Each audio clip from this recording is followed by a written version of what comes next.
ដោយយើងម្នាក់ឈានទៅដល់ការអានមួយប្រកបទៅដោយប្រសិទ្ធភាពឬក៏ប្រសិទ្ធផលឬក៏ជោគជ័យនៅក្នុងការអាន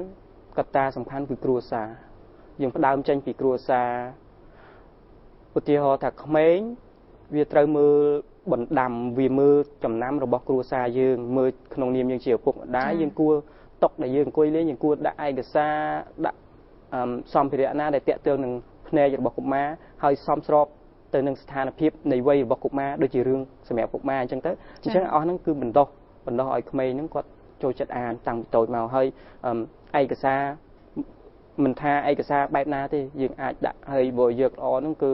ស្ថានភាពគ្រួសារមួយមានជាបណ្ណាល័យគ្រួសារគឺជាការផ្សារមែនទែនជំនួសឲ្យការមើលទូរទស្សន៍យើងអាចអានបានព្រោះការអានវាមានសារៈសំខាន់មែនទែនហើយដើមចេញពីយើងតែម្ដងហើយបណ្ដោះទៅដល់កុមារតូចគ្រប់ព្រោះថាយើងចាស់ហើយយើងពេលខ្លះយើងបមានញឹកនឹងការងារយើងក៏អាចអានបានដែរប៉ុន្តែបើយើងនិយាយក្នុងក្របខ័ណ្ឌនៃការអានដើម្បីបណ្ដោះធនធានមនុស្សហ្មងគឺអានចេញពីកុមារតូចហើយសង្គមគ្រួសារធ្វើជាគំរូមុននឹងដល់សង្គមសាលារៀនមុននឹងដល់សង្គមជាតិទាំងមូលនោះគឺគ្រួសារនឹងឯងជាកោសិកាសង្គមមានចរន្តមួយមានជាកម្លាំងចលករមួយដើម្បីជំរុញឲ្យយើងបណ្ដោះទឹកចិត្តនៃការអានបើមិនជាគ្រួសារយើងជាអ្នកនិយមអានកាសែតទស្សនាវដ្តីប្រកាសជាអានគ្រួសារយើងអ្នកមិននិយមទេព្រលឹមឡើងញ៉ាំបបរឲ្យទៅធ្វើការហើយអត់មានញ៉ាំបបរឲ្យអានកសែតបដាញ៉ាំមានន័យថាយើងបណ្ដោះនិស្ស័យបណ្ដោះទម្លាប់ទើបយើងឈានទៅដល់ចំណុចនឹងបានជោគជ័យមានថាយើងត្រូវការបណ្ដោះនិស្ស័យបណ្ដោះទម្លាប់ទៅតាមអ្វីដែលយើងចង់អានដូចខ្ញុំជំរាបពីដើមមិនថាអត្ថបទអីតាមចង់អានប៉ុន្តែសម្រាប់ស្ថានភាពកុមារយើងត្រូវចេះឆ្លិចជ្រើសរើសប្រភេទអត្ថបទណាឲ្យសមស្របប្រពៃទៅនឹងស្ថានភាពវ័យរបស់មនុស្សចាតាមរយៈដែលនាងខ្ញុំធ្លាប់បានដឹងកន្លងមកគឺភាគច្រើនបើសិនជាយើងសំដៅទៅលើកុមារគឺគាត់ចូលចិត្តអានក៏ដូចជាភាគច្រើនរូបភាពជាងការដែលមានអក្សរច្រើនចាហើយសម្រាប់ការដែលលោកបានលើកឡើងផងដែរនេះគឺថាការអានគឺផ្ដើមចេញតែពីគ្រួសារចម្បងមុនគេប៉ុន្តែយើងឃើញថានាពេលបច្ចុប្បន្ននេះយើងឃើញថាភាគច្រើនគ្រួសារមួយចំនួនដែលគាត់មានលទ្ធភាពគាត់ហាក់ដូចជាមិនសូវជាចាប់អារម្មណ៍ចំពោះការអាននោះទេពីព្រោះថានាងខ្ញុំធ្លាប់បានឃើញកន្លងមកពី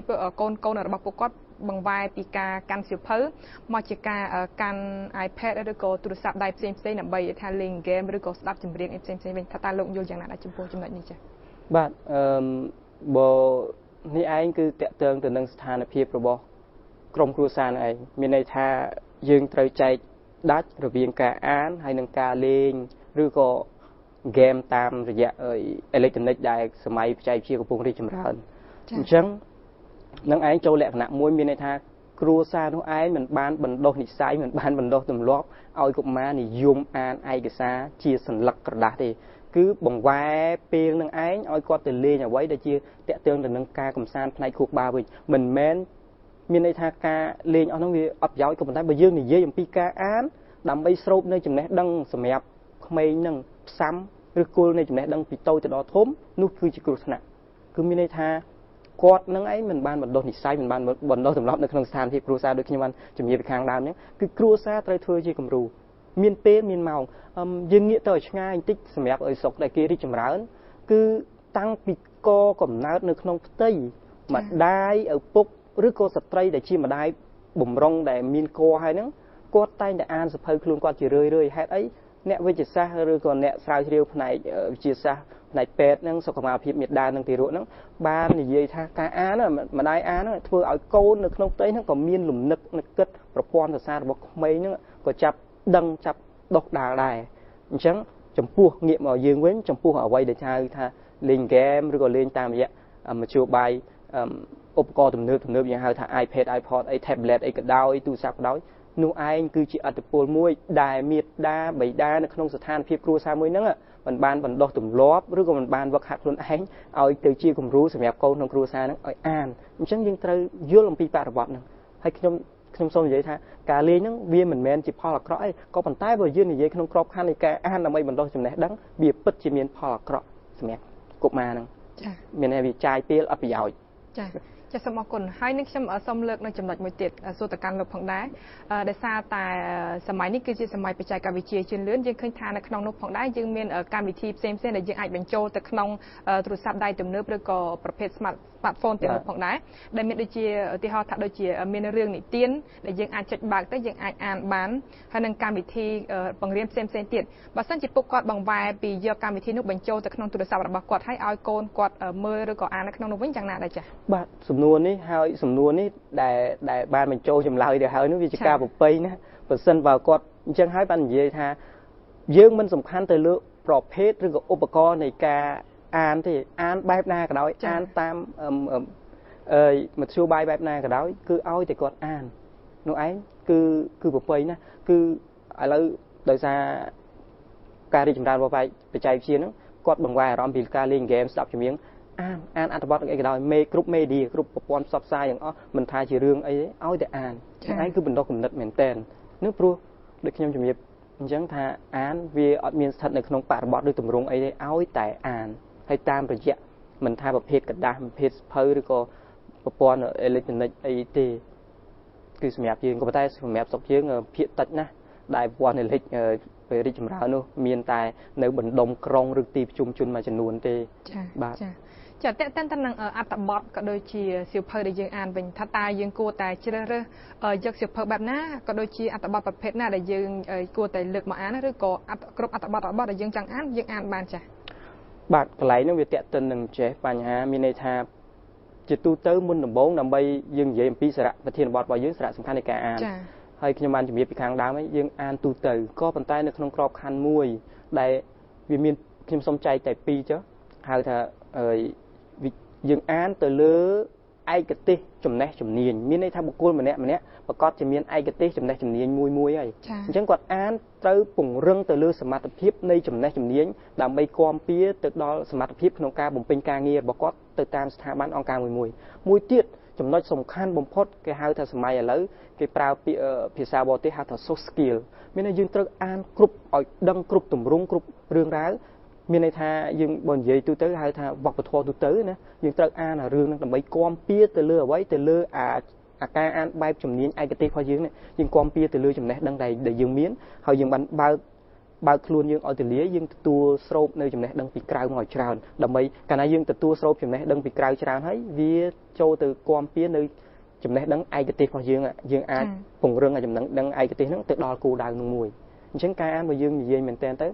មាន2គឺអានទៅបែបទម្រង់ឯកសារទាំងឡាយណាដែល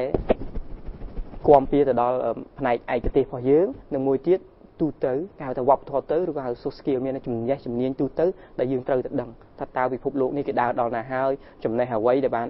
update ឬ upgrade នឹងអញ្ចឹងគឺជាចំណុចមួយដែលយើងត្រូវដឹងពេលខ្លះយើងអានតែឯកសារជាសភៅទៅចាស់ទៅសភៅ100ឆ្នាំមុនហើយគេហៅថាអញ្ចឹងហើយបានជាអ្នកបោះពុម្ពគេមានបោះពុម្ពលើកទី1បោះពុម្ពលើកទី2បោះពុម្ពលើកទី3ហេតុអីដើម្បីអភិវឌ្ឍទៅលើសភៅនឹងគេអាចថាទិន្នន័យចំណេះជំនាញចំណេះដឹងដែលគេរកបានពីមុននៅក្នុងសភៅនឹងវាអាចខុសដោយប្រការៈណាមួយអញ្ចឹងយើងអានទូទៅដែលមិនមែនជាចំណេះជំនាញរបស់យើងគឺគាំពៀទៅលើនឹងយើងបានបើកចិត្តគំនិតយើងឲ្យដឹងស្វែងយល់ដឹងទៅលើអ្វីដែលមានថ្មីចា៎បាទចា៎សូមអរគុណហើយនាងខ្ញុំសំណួរជាបន្តទៀតនេះគឺសូមសួរទៅកាន់លោកអហាងផ្ទាល់ដោយសារតែលោកគឺជាសាស្ត្រាចារ្យភាសាខ្មែរហើយក្រៅពីនោះក៏ជាអ្នកនិពន្ធមួយរូបផងដែរថាតើកន្លងមកនេះលោកបាននិពន្ធបានស្នាដៃអ្វីខ្លះដែរចា៎បាទសូមអរគុណបើនិយាយអំពីស្នាដៃនិពន្ធមានច្រើនក៏ប៉ុន្តែខ្ញុំអត់បានបោះពុម្ពជាសំណៅឯកសារច្រើនទេបានបោះពុម្ពតិចតួចបំផុតប៉ុន្តែយើងដឹងហើយស្ថានភាពការបោះពុម្ពយើងនៅមានកម្រិតខ្ញុំបាននិពន្ធច្រើនភាគច្រើនជាអត្ថបទសាកល្បងឬក៏អត្ថបទវិភាគដាក់តាមបណ្ដាកាសែតទស្សនាវដ្តីច្រើនហើយជាអត្ថបទដាក់នៅក្នុងប្លុកមានដាក់នៅក្នុងគេហទំព័រផ្ទាល់ខ្លួនមានច្រើនឧទាហរណ៍មួយដូចជារឿងចិត្តពិការដូចជាកំណាព្យមេឃអញ្ចឹងទៅណាកំណាព្យភ្លៀងមានច្រើនមែនតើពួកខ្ញុំចូលចិត្តនិពន្ធកំណាព្យជាជាងប្រឡោមលោកអញ្ចឹងទៅកំណាព្យជាប្រភេទខ្លីៗបាទចាសូមអរគុណលោកអាហាំងដោយសារតែពេលវេលារបស់យើងជិតឈានចូលមកដល់ទីបញ្ចប់ហើយថាតើជាចុងក្រោយលោកមានពាក្យពេចន៍អ្វីផ្ដាំផ្ញើជូនទៅដល់ទស្សនិកជនជាពិសេសដូចថាផ្ញើសារដើម្បីឲ្យពួកគាត់ចាប់អារម្មណ៍ចំពោះការអានចា៎បាទជាដំបូងខ្ញុំបាទសូមអរគុណចំពោះកម្មវិធីនៃទូទួល CNC ដែលបានអនុញ្ញាតឲ្យខ្ញុំបាទមានឱកាសចែកម្លែកនៅបទពិសោធន៍តិចតួចដូចដើមទៅដល់ទស្សនិកជនអ្វីជាបណ្ដាំផ្ញើខ្ញុំគ្រាន់តែមានពាក្យ តែទួយថាយើងត្រូវយល់ថាយើងចង់ឲ្យខ្លួនយើងមានឧត្តមភាពឲ្យជីវិតយើងប្រសើរហើយយើងតែងតែសម័យចង់បានការងារល្អឋានៈខ្ពង់ខ្ពស់ហើយមើលគេមើលឯងក៏ប៉ុន្តែយើងមិនបានអភិវឌ្ឍខ្លួនយើងអភិវឌ្ឍអីគឺអភិវឌ្ឍផ្នែកចំណេះដឹងយើងត្រូវធ្វើខ្លួនឲ្យមានទៅជាបុគ្គលដែលមានចំណេះដឹងប្រកបទៅដោយធនធានសម្រាប់សង្គមអញ្ចឹងធនធានដែលយើងមានចំណេះដឹងដែលយើងមានគឺបានតាមរយៈអ្វីក៏បានដែរប៉ុន្តែក្នុងបរិបទថ្ងៃនេះយើងនិយាយអំពីការអានយើងត្រូវតែអានត្រូវតែមើលអ្វីអត្ថបទណាដែលតាក់ទងទៅនឹងចំណេះជំនាញដើម្បីឲ្យយើងនឹងក្លាយទៅជាមនុស្សមួយដ៏ដងឧត្តមព្រោះថាការអាននេះឯងគឺជាការបើកឱកាសឲ្យខ្លួនឯងក្លាយទៅជាបញ្ញាជនហើយក៏ជាការបើកឱកាសខ្លួនឯងឲ្យស្គាល់ជ្រុងមួយនៃពិភពលោកថាគេដើរដល់កម្រិតណាហើយយើងចេះដឹងកម្រិតណាបាទសូមអរគុណបងឯងចា៎ហើយជាចុងក្រោយនេះខ្ញុំក៏សូមថ្លែងអំណរគុណដល់លោកសុអាហាំងដែលបានចំណាយពេលវេលាចូលរួមនៅក្នុងវគ្គកិច្ចសម្ភាសន៍របស់ប៉ុស្តិ៍ព័ត៌មានកម្ពុជា CNC ផងដែរចា៎ជាវគ្គកិច្ចសម្ភាសន៍ស្ដីពីសារៈសំខាន់នៃការអានគឺបានឈានចូលមកដល់ទីបញ្ចប់ហើយខណៈនេះពីកម្មវិធីសូមអនុញ្ញាតសម្រាប់មួយផ្លេតសិន